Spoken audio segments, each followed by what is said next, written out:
Welcome back to the GCSE Maths Pro YouTube channel. Today's video is the first video we'll be looking at area, and we'll be looking at more basic shapes, so squares, rectangles, triangles, things like that. So take a note of this first page. I've written down a very basic version of 3 formulas. Now, these ones you do need to memorize. These don't come up on your formula sheet, so you should know these.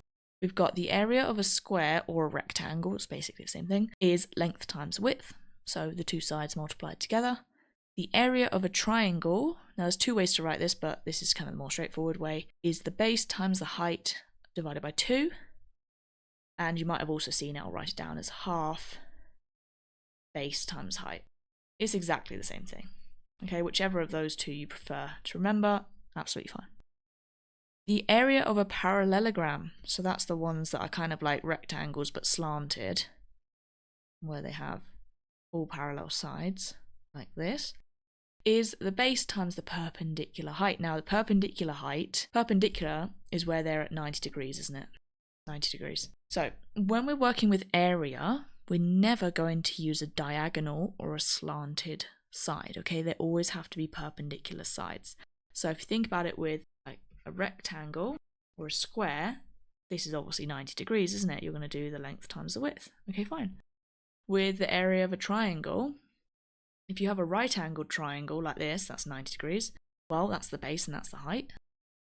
If you have a triangle that's maybe an equilateral, isosceles, or something that's not a right-angled triangle, so let's say something like that, then yeah, okay, this is the base. However, we're not going to use any of these diagonal sides.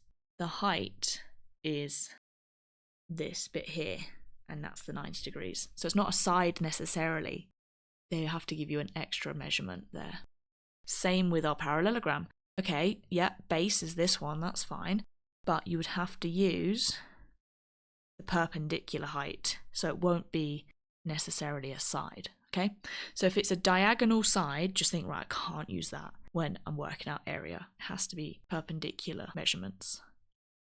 So make a note of this and let's look at some examples so you can actually get an idea of what I'm talking about. Obviously the first one, we've got some rectangles and squares, so work out the area of these shapes. As we said, the area of a rectangle or square is the length times the width, so in this case the rectangle, it's the 2 different sides multiplied together, isn't it? So area, in this case, is 9 times 4, which is 36. We do centimetres squared because it is now 2-dimensional. The area of a square, they've only given us 1 measurement, however, because it's a square, we know that all of the sides are also 7, aren't they? So in this case, it's just 7 times 7, which is 49 centimetres squared. That's literally it for rectangles and squares. Length times width.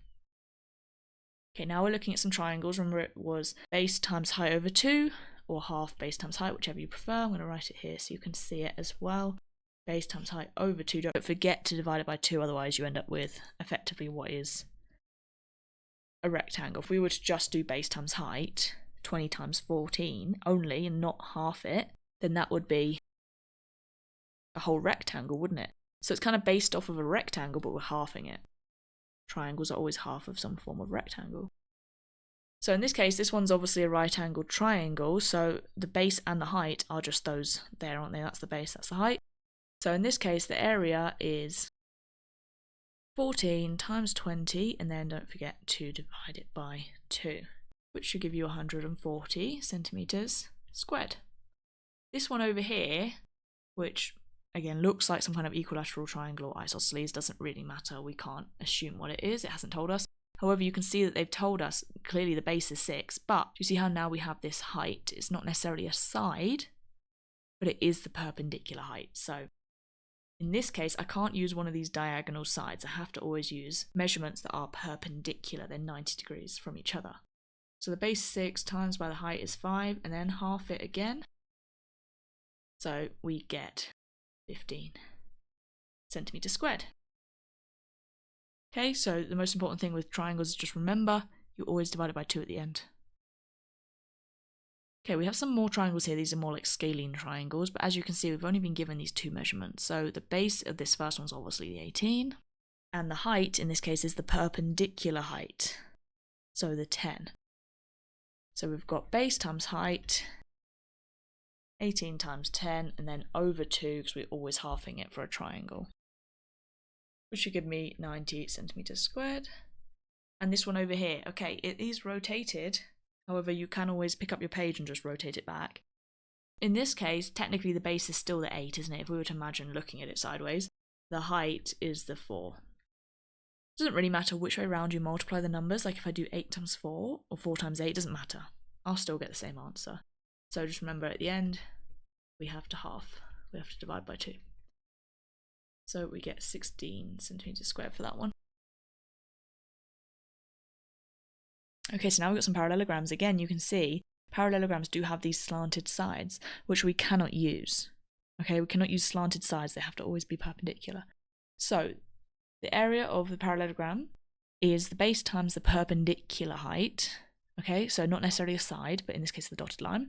So you can see this first one is literally just 6 times 4. We're not halving it because it's not a triangle, okay? It's just literally 6 times 4. So that is 24 centimeters squared. The second one, now you can see we've got 3 pieces of information. So we have to pick out which 2 pieces of information are relevant. So we know that 12 is obviously the base. Then we have to decide, is 3 the height or is 4 the height? So just remember, it can't be a diagonal side or a slanted side.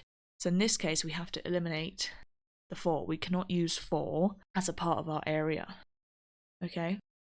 So we have to do 12 times 3. The height, or more specifically, the perpendicular height in this case is 3. So we get 36 centimeters squared.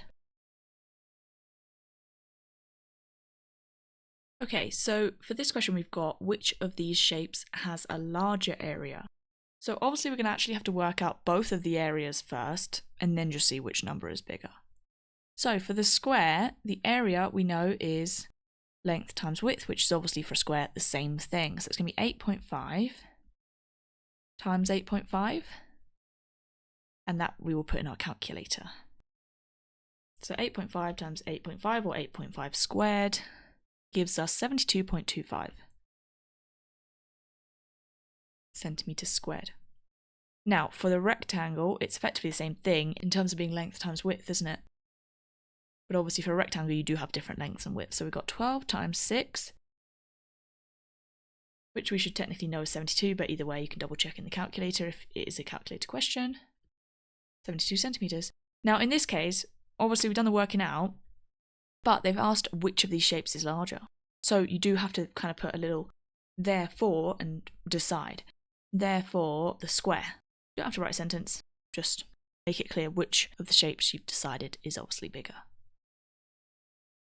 Okay, so that is the formulas for the area of some basic shapes. The next video to check out is area of circles and semicircles, as that's a little bit more complex. If you want to go back and check out how to work out the perimeter, I will also link that down below. So thanks for watching this video. If you found it helpful, make sure to like and subscribe, and leave down below any questions or comments that you might have.